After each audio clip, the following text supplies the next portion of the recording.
Bueno, hola a todos. Mi nombre es Andrés Rodríguez, gran maestro uruguayo de ajedrez. Aquí estamos desde Ajedrez Latino. En este caso tenemos un invitado, el flamante campeón argentino sub-20, Santiago Zapata Charles, al que le damos la bienvenida. Hola, buenos días. Vamos, a charlar un poquito con él. Siempre una de las cuestiones importantes de Ajedrez Latino es estar atento a los jóvenes talentos que van surgiendo en nuestro ajedrez. En este caso, vamos a hacer un mini reportaje y él va a mostrar una posición interesante que se produjo en la última ronda justamente del torneo, que fue la partida que acabó definiendo el torneo. Así que ya vamos a hablar un poquito de esa posición, pero bueno, antes vamos a conocerlo un poco a Santiago, hacerle unas pequeñas preguntas. Bueno, contanos, Santiago, un poco de tu historia con el ajedrez, hace cuánto que venís dedicándote más o menos profesionalmente. Bueno, me estoy dedicando desde que comencé a jugar mi primer campeonato argentino, que fue a los 13 años, en el año 2014, profesionalmente. Así que Ujú. empecé a entrenar y no verlo como no verlo más como un juego, sino como, Exacto, dedicarle a los torneos importantes, claro, a una preparación, prioridad, estudios, sí. sí. O sea que a partir del 2014, ya A llevamos partir 5 del años. 2013, perdón, yo tenía 14, Bueno, 2013. contanos cuántos años están en ese exactamente, que por ahí la afición no lo sabe. 19 años tengo. 19 años, bueno, muy bien.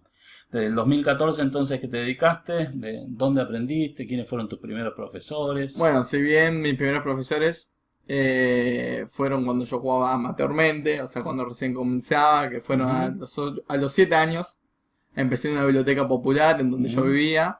¿Dónde? En Santa Fe, yo vivo en Santa Fe Capital en este momento, pero la biblioteca popular queda en Santo Tomé, mi antigua casa. Ok, Entonces era en Santa Fe, en Santo Tomé, que queda a 3 kilómetros de Santa Fe. muy bien.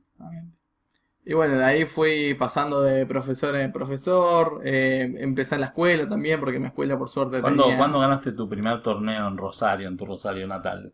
Yo soy de Santa Fe Perdón, Capital, en no Santa de Fe Rosario. Capital, no en Rosario. Ojo con los rosarinos Sí, santafesinos, después se nos ofenden. no, Sí, en Santa Fe, sí. no, mi primer torneo gané la cuarta categoría 2008, 2009, por Ok, y ahí, los torneos no me acuerdo muy específicamente de bien. las categorías, ¿cuándo empezaste a jugar de las categorías de edad? La categoría de edad comencé en Santa Fe cuando era muy chico, sub 8. Ajá, Pero eran todos siempre en Santa Fe. O sea, había muy pocos chicos siempre porque el fue. ajedrez ¿Y está en los crecimiento. campeonatos santafesinos de las categorías, los empezaste a jugar más o menos a qué Sí, a edad? los 7 años comencé a jugar Ujú. los campeonatos por categoría. ¿Y qué recordás así como tu primer torneo importante en lo que se refiere a eso? Ya por ahí más grande, ¿no? Pero...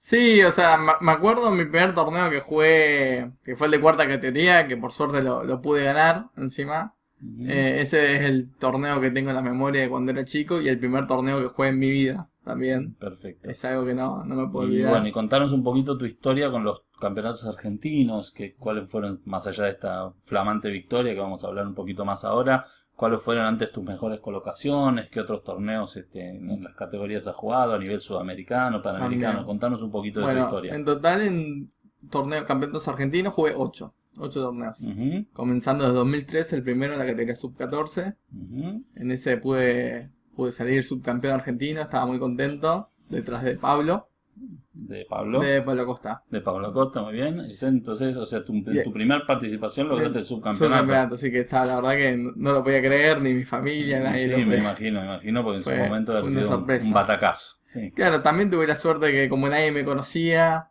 era muy chico, entonces no tenían nada sobre mí, información, el tema de la preparación es muy importante. Ujú. Entonces tuve también una pizca de suerte y bueno. El año, ese era mi año bueno, creo. Entonces, el año siguiente, 2014, ya empezaba el sub-16. Ujú. Comenzaba mi sub-16, que en ese fue un torneo más duro, porque ahí ya me conocían, ya tenían información Claro, y sobre aparte mí. de subir de categoría siempre Claro, cuesta un sí, poco más. Sí. que en ese torneo había participado, si mal no recuerdo, Tomás Sosa, Pablo Acosta, Ujú. Francisco Muñoz, Claro, entre la otros. mayoría de los talentos Claro, de esa generación. ese fue un torneo, pude clasificar, en ese torneo empezó el tema de que había semifinales y finales. O Ajá. sea, pude clasificar en la semifinal en el segundo puesto, o sea, Ujú. muy buena semifinal.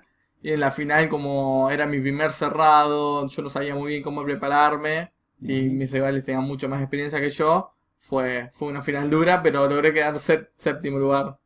Bueno, y contanos después cómo seguiste evolucionando las categorías, cuándo fue el próximo mejor torneo que vos recordás. Siempre Bien, hablando de las categorías, de ¿no? las categorías. Bien. En el 2015, creo que fue la primera vez en mi vida que salí campeón argentino. No me acuerdo bien los años, pero sí, Ujú. 2015. Fue en la categoría sub-16. Pude participar del sudamericano en Bolivia, en el que me pude consagrar campeón sudamericano. Ese año fue un Bueno, boom o para sea que ya tenemos, digamos, un vicecampeonato argentino en el debut, después campeón campeón argentino argentino sub-16 sub-16, y campeón sudamericano campeón sub-16 sudamericano. Y también.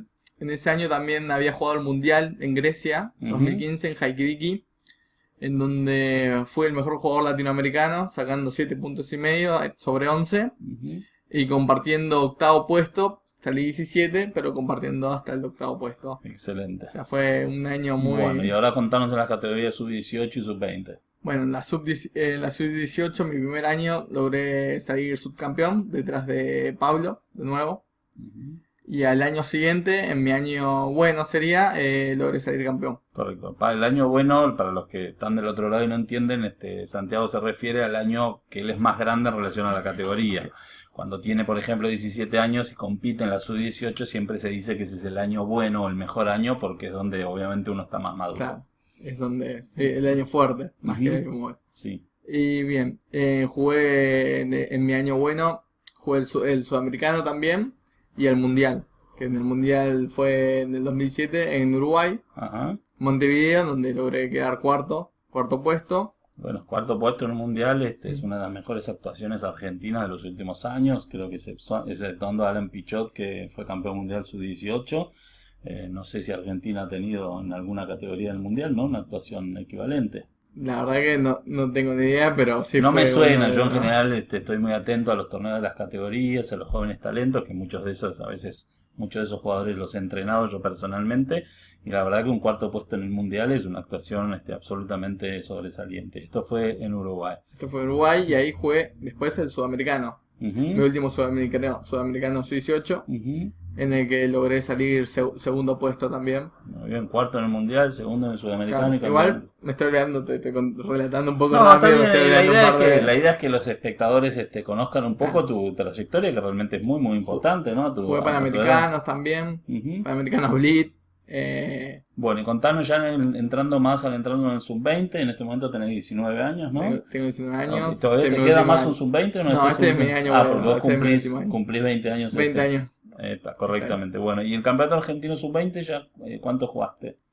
Yo jugué 3 campeonatos sub-20. Ajá. Cuando era más chico, mi primer campeonato sub-20, que no recuerdo bien cómo Claro, me fue para hacer experiencia, Fue sobre para todo. hacer... Sí, Sí. habré salido quinto o cuarto. Ujú. Ese torneo lo ganó Pablo Acosta siendo más chico de lo normal, no era su categoría, ¿no? Porque tenía mi edad, Claro, mi edad. tiene la misma edad, por eso te fue Claro. acompañando. Y Sí. Pablo Acosta, por supuesto, para los que no conocen, maestro internacional, muy talentoso, que como acá Santi nos acaba relatando, ganó varias veces los campeonatos Bueno, argentinos. sí. Sí.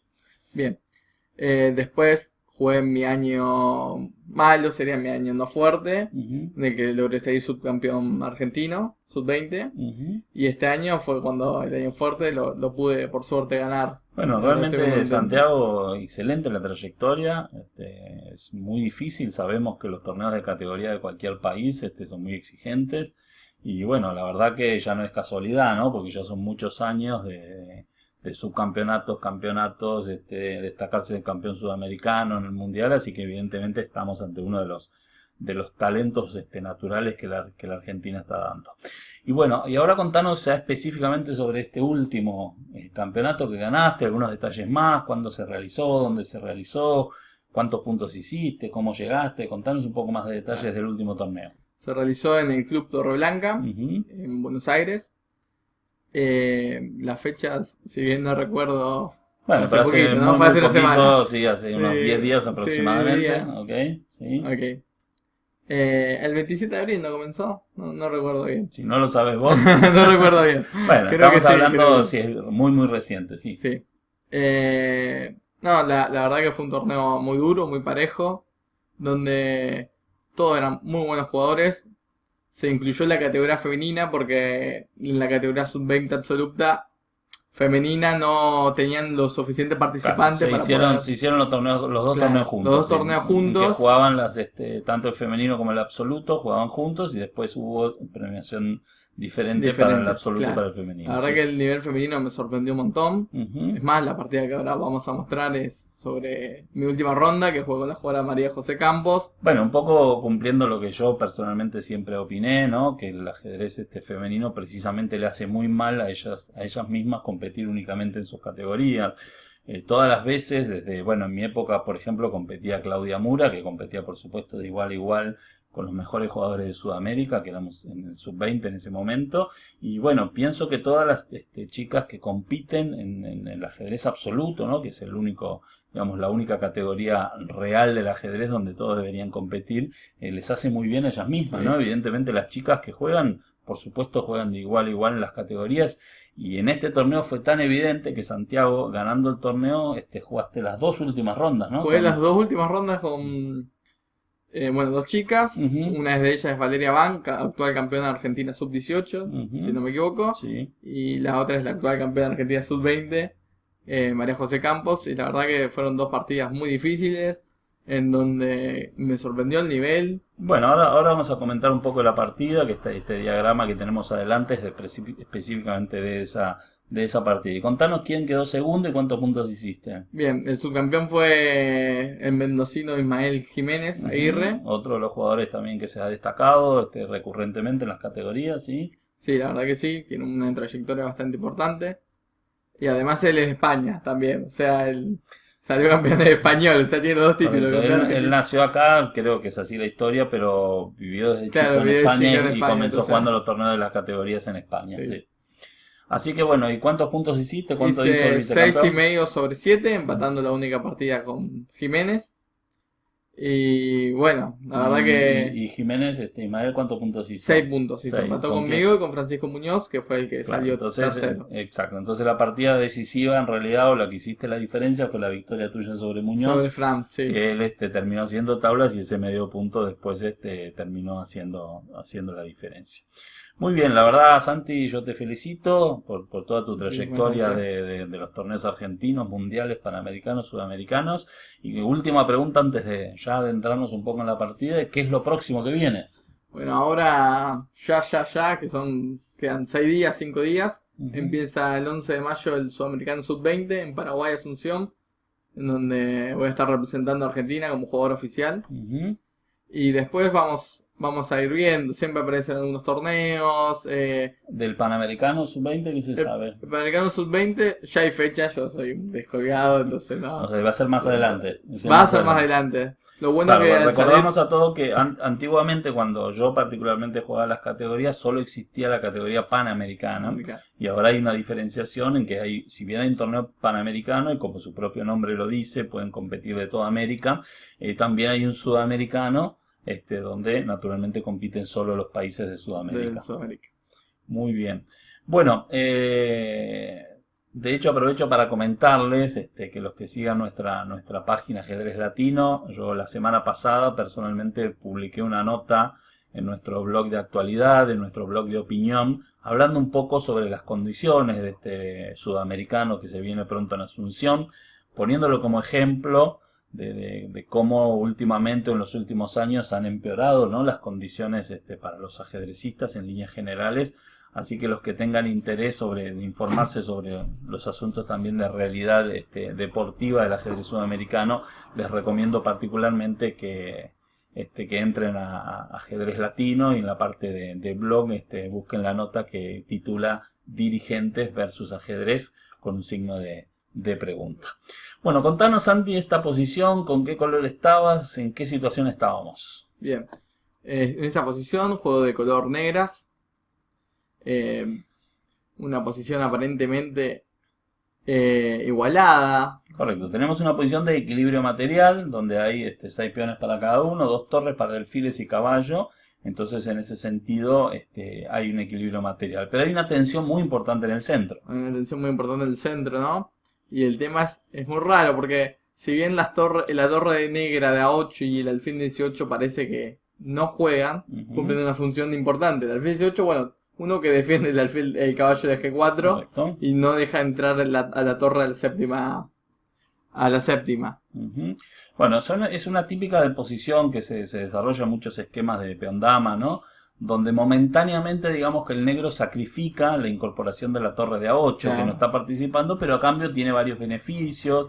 Por ejemplo, una cosa que claramente destaca aquí es el control de las casillas centrales, ¿no? El negro, la única columna abierta, si bien la domina el blanco, hay un control absoluto casi de todas las casillas, de 8, de 7, de 6 y de 5. Entonces las blancas no tienen capacidad de penetración, la torre de 2 no tiene cómo entrar, gracias principalmente a la pareja de alfiles.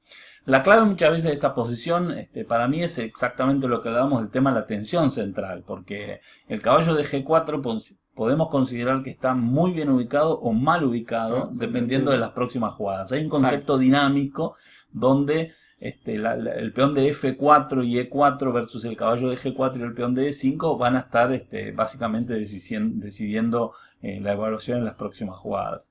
Estas posiciones yo normalmente cuando las veo con los alumnos, cuando las explicamos, siempre digo que el cálculo es el que determina una evaluación. Si las blancas se terminan de acomodar, por ejemplo, imaginemos una configuración con la torre en D3, la otra torre en E2, jugando un caballo a 4 rápido, está claro que el hecho de que el blanco esté jugando con todas las piezas sí marca la diferencia. Marca la diferencia. Entonces en este momento vos, Santiago, estabas con negras, jugando en la ronda decisiva, había que ganar para poder salir campeón. Para ser campeón, si no había que esperar porque podías, en caso de empate podían ir en desempate y en caso de derrota Ismael podía ser campeón directamente.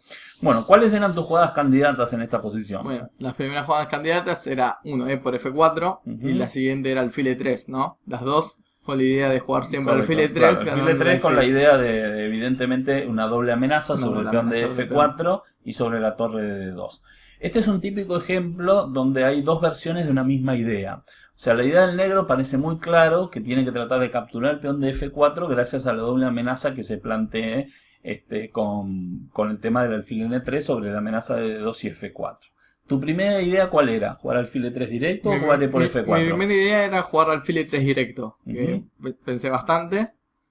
Pero bueno, milagrosamente, como están todas las piezas jugando de blancas, logran poder defenderse de la captura del peón de F4. ¿Con qué secuencia sería? En caso del alfil E3, torre de 3, torre de 3, E por F4, E por F4. Y acá viene la jugada blanca, caballo de 1. Muy bien, esta jugada intermedia, la jugada intermedia es una de las fuerzas tácticas más importantes en ajedrez, es la clave. Ustedes imagínense que si el blanco tuviera que jugar G por F4, después de alfil por F4, todo parece ser a favor del negro. No solo ganamos un peón, el peón de G5 cayendo, el control del centro, entonces todo parecería fantástico para el negro. Sin embargo, gracias a la intermedia caballo de 1, las cosas son bastante complicadas, porque ahora se produce una tensión de piezas muy compleja.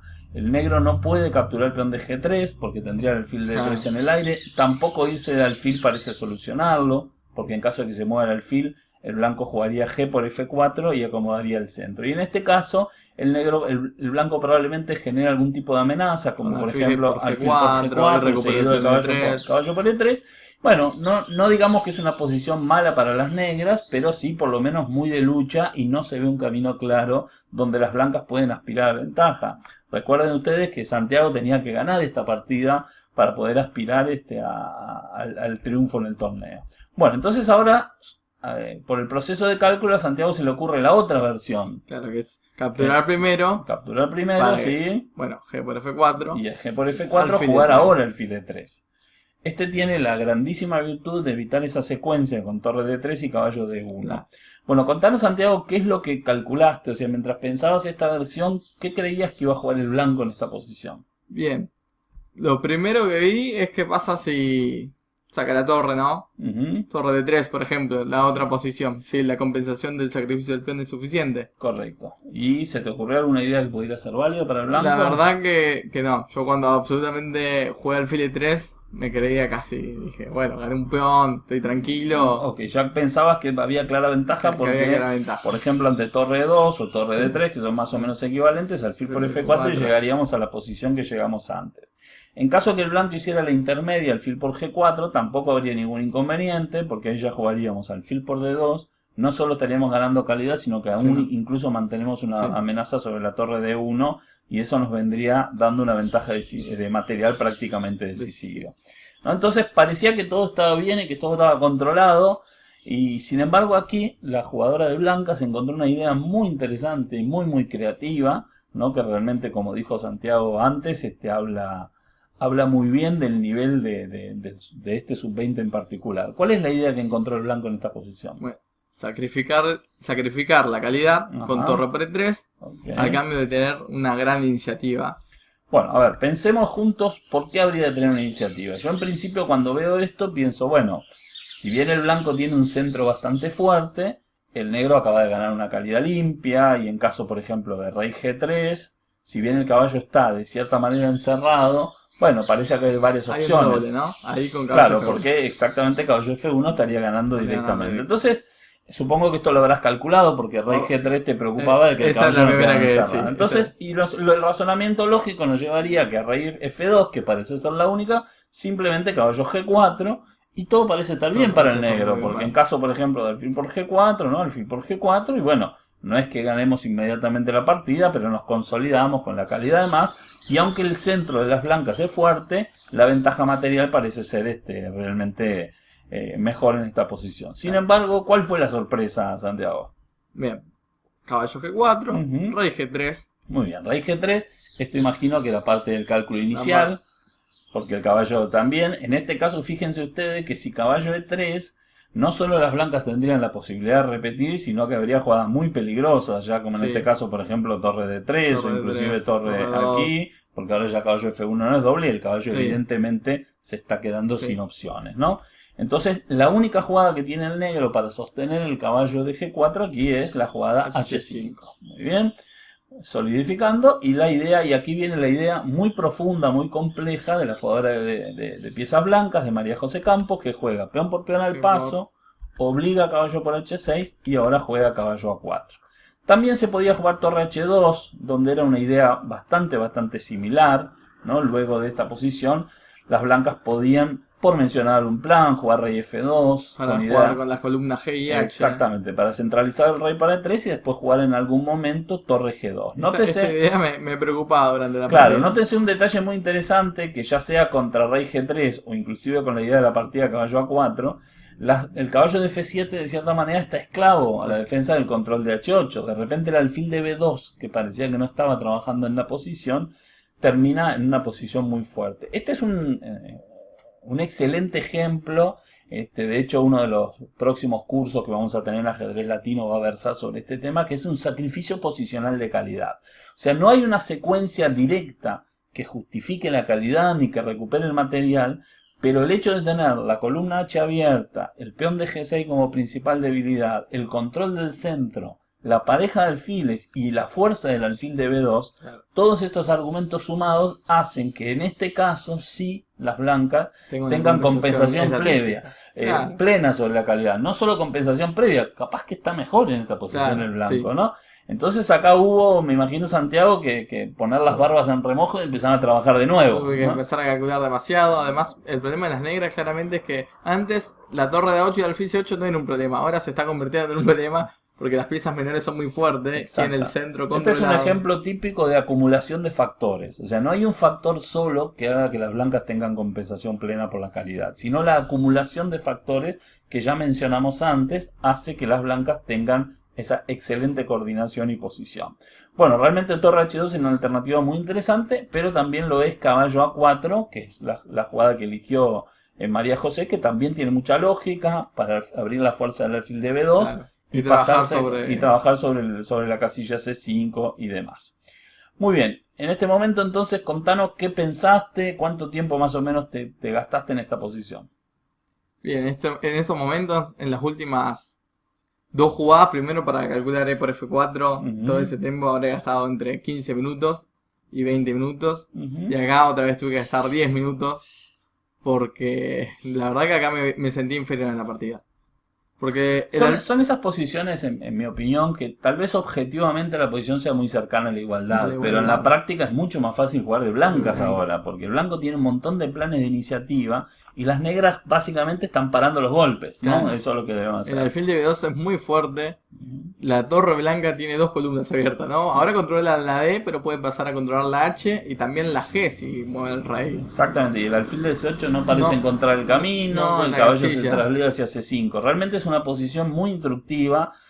Para los que quieran después pueden buscar la partida completa y analizarlo, porque realmente es una posición muy instructiva. Bueno, ¿y cuál encontraste como mejor defensa en esta posición? Bueno, mi jugada fue caballo F7, que es el tema de que como con torre H2 puede hacer la ganancia de tiempo amenazando el caballo.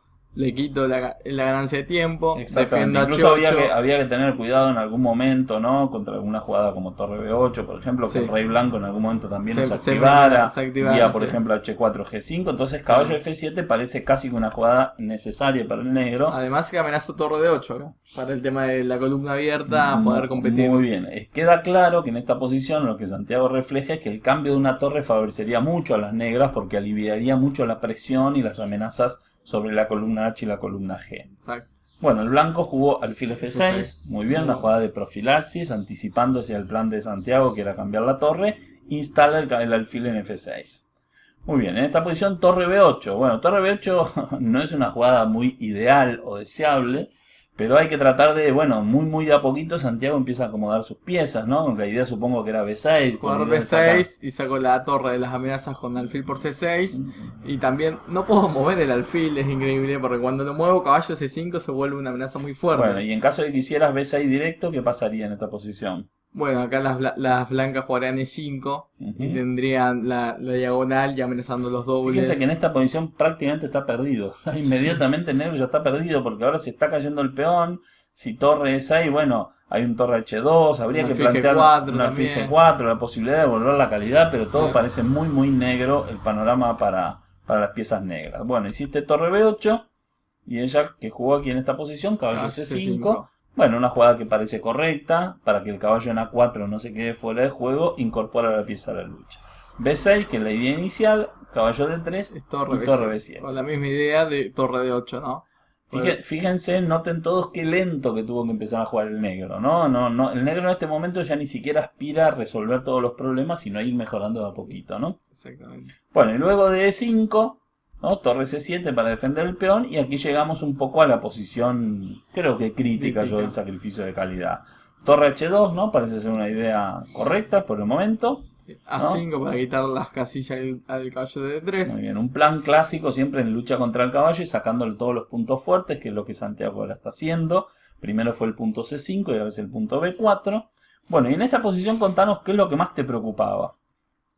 Bien, el tema del plan rey F2, rey E3 siempre está latente, ¿no? Claro, la ventaja que tendría reacomodar el rey para E3, además de centralizar el rey y que esto debe controles importantes, es la idea de, en caso por ejemplo de alfil E6, en algún momento tener la posibilidad de jugar torre G2 e iniciar una presión directa sobre el punto G6. Entonces la maniobra del rey hacia el centro parece bastante bien. Pero igualmente el caballo de D3 parece que se va a tener que reacomodar. La maniobra de caballo, como la que jugó María José Campos, también me parece muy interesante. Claro, porque acá el blanco jugó caballo de F2. Buscando nuevos horizontes, sea desde E4, sea desde G4, y sobre todo protegiendo la posibilidad de que no nos ganen tiempo después con torre D7 o con alfil F5. Acá prácticamente alfil F5 es única jugada para poder... Para evitar que las piezas siguen entrando en la posición. Sí. Muy bien. Y aquí ella jugó caballo E4. Bueno, parece ser una jugada correcta. ¿Cuáles sean las otras opciones para el blanco aquí? Mira, habría que evaluar qué pasa si cambiamos los alfiles, ¿no? Si juega alfil E4. Claro, la idea de cambiar los alfiles sería eliminar el defensor natural del punto G6. Si por ejemplo alfil por E4, ¿no? Y caballo por E4 y bueno, Sí, un intento de torre claro. D7, bueno, pero rey F3. El rey curiosamente está bien configurado en esta posición y después se amenazan en muchos momentos torre G2, inclusive seguido de F5. Creo que alfil E4 hubiera sido una jugada bastante crítica en este momento. Alfil E4 es la que más me preocupaba. Claro, tal vez lo más probable termine siendo que el resultado termine siendo tablas, porque en caso de torre D7, por ejemplo rey F3, supongamos que el negro intente activarse con torre D1, las blancas en muchos momentos podrían jugar torre G2 amenazando el peón. No nos podemos dar el lujo de que este peón se caiga, porque si no después los peones pasados serían muy fuertes, y contra rey H7 no solo las blancas podrían elegir repetir posiciones con torre H2, sino hay que tener mucho cuidado que en varios momentos juega a ganar. Claro, el blanco juega a ganar jugando F5, aquí tal vez tendríamos medio justo peón por peón, y a torre G7 Sí. rey H6 y por ahí Sí. sobrevivimos, pero estamos en el límite, lo que demuestra claramente que el sacrificio de calidad de las blancas fue muy oportuno y muy positivo. Bueno, felizmente para Santiago, el blanco María José jugó caballo E4 en esta posición, ahora torre D7, el mismo plan. Claro, el tema de caballo 4 fue que el alfil de F3 me controlaba la torre de C7 en todo momento, y el jugar caballo 4 ahora se fue la presión de C6. Exactamente, te dio un respiro para que pudieras Exactamente. activar finalmente la torre por la columna. Aquí el blanco jugó caballo G5. Este plan tal vez sea incorrecto. Bueno, no sabemos incorrecto. La idea que ya tenía era eliminar el caballo de F7 para poder entrar con la torre en H8. Bueno, y luego de caballo por G5, H por G5. Bueno, acá llegamos prácticamente al momento decisivo, ¿no? Crítico después de F por G5. Aquí vino torre D3, planteando la clavada de torre. 4, también. Bien. Y acá es donde es una posición muy difícil, ella tenía muy poco tiempo. Y la jugada torre H8, que es la que hace ella, no es la más precisa según la máquina. ¿Cuál es la más precisa? La más precisa es jugar rey F4, defendiendo todo, saliendo de las amenazas de alfil E4. Y ahora torre H8 y torre H7. Sí, pero no solo eso, además tenemos el tema del peón de C6. Sí. Es una gran amenaza porque no puedo cortar la penetración en séptima de ella. O sea, como ahora vamos a ver en la partida como siguió, encuentro un plan para cortar la penetración de la torre en séptima blanca. Bueno, ¿y qué es lo que pensabas jugar acá y cuál crees que es la evaluación de esta posición? Bueno, acá está con el apuro de tiempo, iba a repetir cuando torre de 4 jaque, si rey de 3, torre de 3. Bueno, acá podía haber todavía podría haber, pero con el rey hacia atrás, o sea, me preocupa un poco menos. Ok, o sea, aquí por ahí se podía activar. Podría jugar torre C3 acá. Torre C3, defender el peón y activarse por la séptima. Hay que tener cuidado con jaque. Claro, torre H8 y E6. Lo que pasa es que ahora, como está el rey N2, cuando capturo torre por E6 es con jaque. Con jaque, bien, muy bien. Entonces sí, es una posición que hay que estar muy atento, ¿no? Porque en muchas posiciones podría el negro perder. Pero este plan realmente pone el queso. Probablemente no lo sabemos porque no sucedió, pero el resultado más probable de la partida, después del rey F4, con la precisión que jugó María José, hubiera sido tablas, ¿no? Porque no parece que el negro pueda forzar. Porque si por ejemplo torre de 4 jaque, rey de 3 hiciera C5 aquí intentando salvar el material, bueno, hay muchos problemas en esta posición. Muchos problemas con la penetración en séptimo, exacto, ¿no? por ejemplo, una línea aquí, ¿no? Darle jaque en H7 y para intentar jugar a ganar después de torre B7, bueno, se está cayendo el peón de B6, base de estructura, el alfil en F6 es muy firme y probablemente las blancas tengan ventaja o por lo menos tienen una opción para jugar a ganar. Además, uno tienen torre B7, otra jugada podría ser alfil C6. Amenazando claro, el torre 7. No es la única, sí, hay unas maniobras y el alfil blanco lograr llegar a C4 sería también letal. Y hay realmente muchos problemas. Se ve claramente la fuerza del alfil de F6 en esta posición. Bueno, ella con el apuro de tiempo, como bien dijiste, no jugó rey F4, dio el jaque y luego rey F7, imprecisa. Torre H7 jaque de nuevo. Torre H7 jaque. Rey E6. Ahora mejoramos el rey y ahora juega rey F4. ¿Cuál es la diferencia de este orden en relación al otro? Haber jugado rey F4 primero. La diferencia es que ahora las negras pueden defender la entrada en séptima de la torre blanca con la jugada torre de 7. Claro, que si bien la había a último momento, por el apuro de tiempo, digo, bueno, ahora me puedo acomodar. Ok, el torre de 7 se podría con el jaque en D4 también, que podría ser una repetición. Lo que pasa es que si jaque en D4 podríamos jugar rey aquí y volver a la misma posición de antes. Entonces Santiago aprovecha la oportunidad única que le dio el orden impreciso de las blancas y juega torre D7. Evidentemente en caso de alfil por C6 ahora estaríamos capturando la torre y finalmente respiraríamos en la posición. Entonces el blanco se vio obligado ahora a retroceder con la torre H2 y ahí se ganó un tiempo muy importante en la defensa. Bueno, ¿y cómo aprovechaste este tiempo? Bueno, ahora tengo que frenar la amenaza del peón en C8. Así que torre C8. No sabía si había jugado torre C7, torre C8, claro. Pero no puedo entrar a la columna. Fíjense que ahora cambió la evaluación de la posición. ¿Por qué? Porque si bien todavía el blanco tiene una compensación interesante a cambio de la calidad, el negro logró controlar todas las columnas y filas que le podían hacer daño. Ni la octava, ni la séptima, ni la columna dama, ni la columna C, en este caso, puede el blanco entrar. Entonces el negro poco a poco empieza a lograr el control de la posición. Bueno, el blanco jugó alfil E2 intentando darnos un jaque bastante incómodo en Recuperando la C4, calidad, ¿no? exacto, como mínimo, Sí. recuperando la calidad, porque hay una imagen de mate De también con mate con torre torre H7. H7, sí. Entonces, bueno, B5 por supuesto, ¿no? Para evitar el jaque en C4 y A4. Este recurso de A4 es fundamental, obviamente la idea es muy clara, en caso de peón por peón, otra vez el alfil C4 sería Y la imagen de torre H7 terrible, es con muy la imagen fuerte. de torre H7 y garantizando como mínimo las tablas, ¿no? Entonces, pero bueno, Santiago jugó torre B8. Esta probablemente aquí dejaste escapar una oportunidad, probablemente por el apuro de tiempo Sí. había un orden más preciso que torre B8, que era dar el jaque. Dar el jaque, Y sí. cuando el rey vuelve a la tercera fila, sea en G3 o sea en E3, defender desde la torre de B4. Torre B4. Que no solo defiende el peón, sino que además amenaza torre por B3 jaque y eso le da un oxígeno importante, ¿no? Sí. Seguramente bajo la presión del tiempo lo que quisiste hacer es garantizar el control de la posición, no dejarle la séptima fila ni nada y torre B8. Bueno, luego de peón por peón, alfil F3. Y aquí por primera vez ya empezamos a vislumbrar la pérdida de control del blanco en la posición. Ya no genera amenazas, ahora la torre vuelve, con la idea de entrar con una torre en D4 y la otra en C3, y finalmente todos se van caminando para las negras, y luego de, bueno, torre A2, torre C3, ¿no? Torre D4, básicamente la posición termina colapsando, porque luego rey F5, bueno, ya es inevitable la pérdida del alfil de F3, y aquí viene el desenlace, luego torre por F3, rey H2, torre H3, bueno, con la imagen de la mate en H1, obviamente no era el único remate, había varias maneras ya de ganar esta posición.